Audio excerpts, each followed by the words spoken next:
राहुल गांधी के वोट चोरी के दावे से फिर से हड़कंप मच गया है, क्योंकि सवाल उठ रहे हैं कि क्या कॉल सेंटर से बैठकर इस देश में आधी रात को वोट डिलीट किए जा सकते हैं?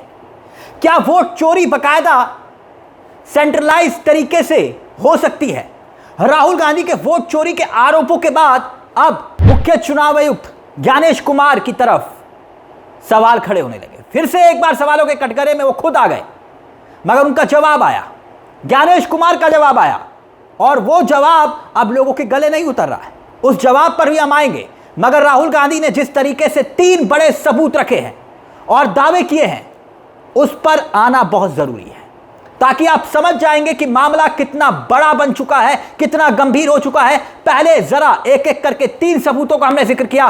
पहला सबूत देखिए और फिर उसके बाद दूसरे और तीसरे सबूत का भी जिक्र हम करेंगे, लेकिन पहला सबूत आपकी स्क्रीन पर। ये गोदाबाई जी हैं, इनके नाम पर 12 वोटर्स डिलीट किए गए। इनको मालूम ही नहीं, इनको पता ही नहीं कि इन्होंने 12 वोटर्स डिलीट किए। दिखाइए जरा। ಇಲೆಕ್ಷನ್ ಟೈಮ್ ಈಗ ये इनका वीडियो है। ನಾ ಅರ್ಜಿ ಹಾಕಿಲ್ಲ, ನನಗೆ ಅದಕ್ಕೆ ಸಂಬಂಧ ಇಲ್ಲ, ಅದು ಯಾರು ಹೊಟ್ಟಿ ಕಿಚ್ಚಿಗೆ ಯಾರು ಏನ ಹಾಕ್ಯಾರ ಅನ್ನೋದು ನನಗೆ ಗೊತ್ತಾಗಿಲ್ಲ। तो इनको आइडिया नहीं है कि इन्होंने वोटर्स डिलीट कर दिए।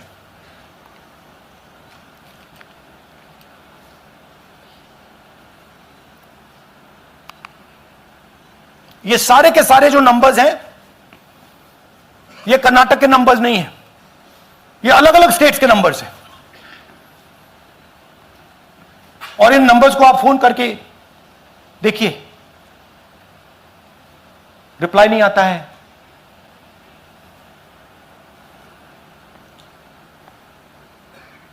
तो सवाल यह है कि किसके नंबर्स हैं, ये किसने ऑपरेट किए, जब इन्होंने ऑपरेट किए ये कहां थे,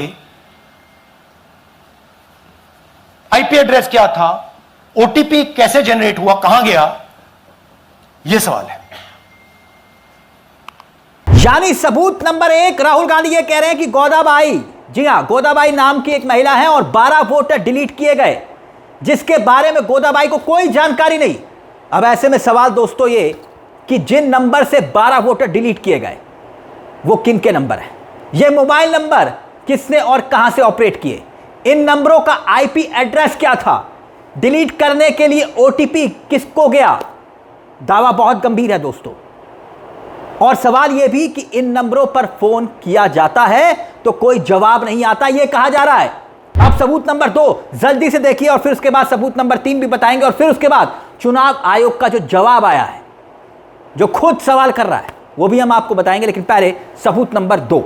यह दूसरा उदाहरण, सूर्यकांत जी जो अभी स्टेज पे आए थे, इन्होंने 12 वोटर्स को 14 मिनट में डिलीट कर दिया। आप फॉर्म भरने की कोशिश कीजिए, डिलीशन फॉर्म भरने की कोशिश कीजिए, देखिए। और जब हमने इनसे पूछा कि भैया आपने ये कैसे किया, वो कहते हैं मैंने तो नहीं किया, मैं तो जानता ही नहीं हूं।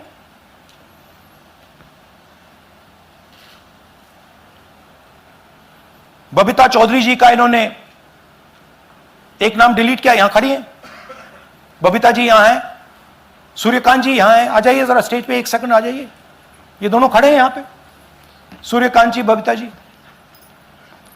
इनको मालूम ही नहीं कि इन्होंने डिलीट किया। Thank you. यानी सबूत के आधार पर सूर्यकांत नाम के शख्स, इन पर 12 वोटर्स और 14 मिनट में डिलीट करने की बात। अब सबूत नंबर 3 पर जल्दी से आ जाते हैं दोस्तों। सबूत नंबर 3, और फिर उसके बाद जो सवाल खड़े हो रहे हैं, और जो एक और दावा राहुल गांधी ने किया है, उसने कैसे चुनाव आयोग के घर के भीतर हड़कंप मचा दिया है, चुनाव आयोग के घर के भीतर, वो भी आपको बताएंगे। लेकिन पहले सबूत नंबर 3 भी देखिए। नागराज जी, इन्होंने 2 एप्लीकेशन 36 सेकंड में फाइल कर दी है। और मजे की बात देखिए, ये 4 बजे सुबह उठ के फाइल कर रहे हैं। पता नहीं क्या हुआ, 4 बजे सुबह कहा कि भैया मैं 2 वोटर को डिलीट करूंगा, और कितने 36 सेकंड में डिलीट कर दिए, फिर सो गए।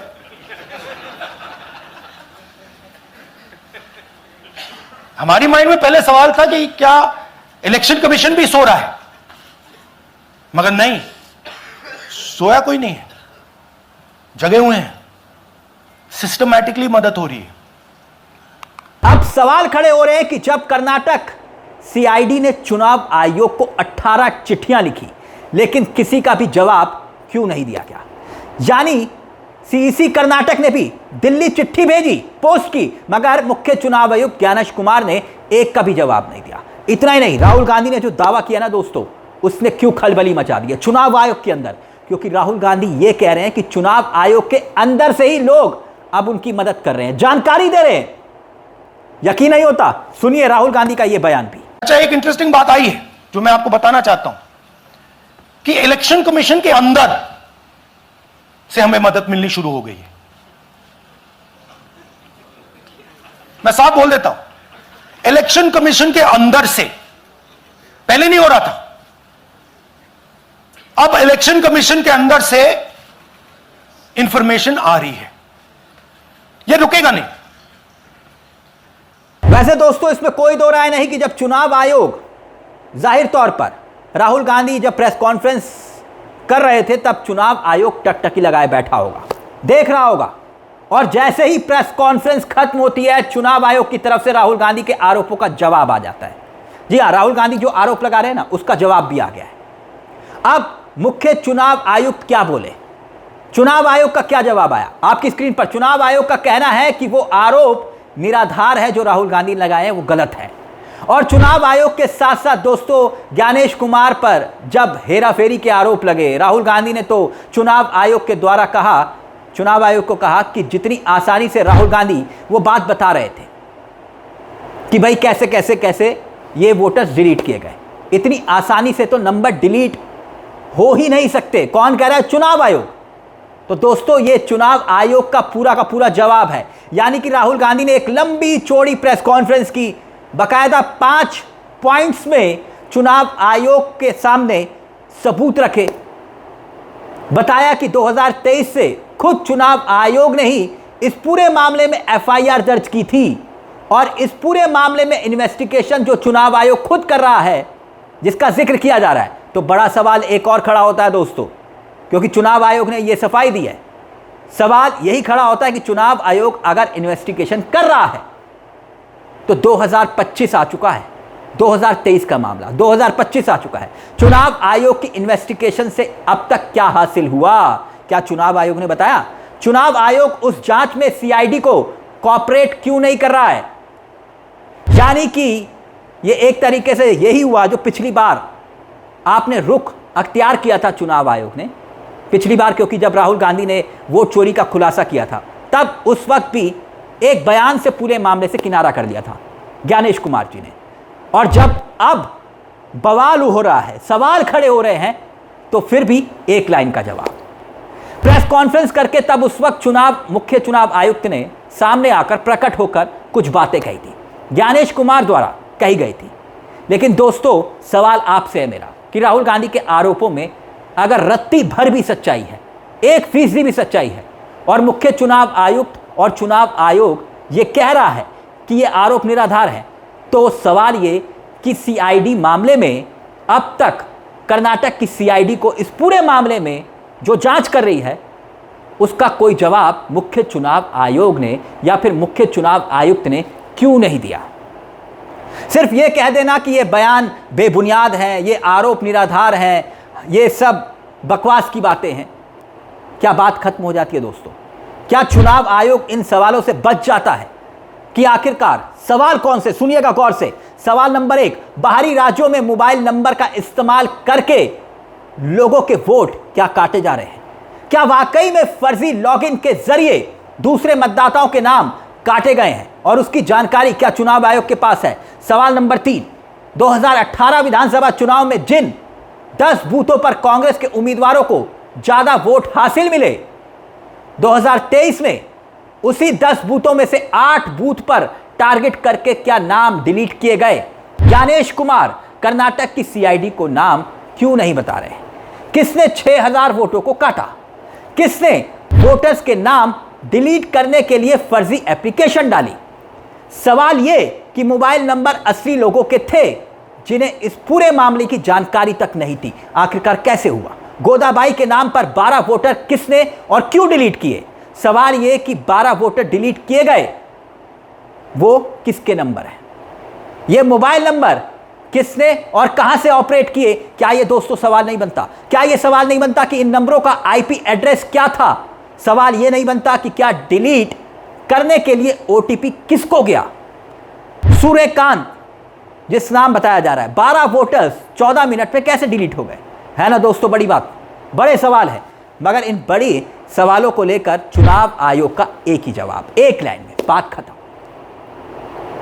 सबूत के आधार पर राहुल गांधी कह रहे हैं मैं अपनी बात रख रहा हूं, सामने आकर बात रख रहे हैं। और जिस महिला का वोट काटा गया उसका पता भी नहीं था, उसका तो वीडियो कॉन्फ्रेंस के जरिए आपने उनकी बात को भी सुना कि राहुल गांधी ने उनको वीडियो कॉन्फ्रेंस के जरिए जोड़ दिया।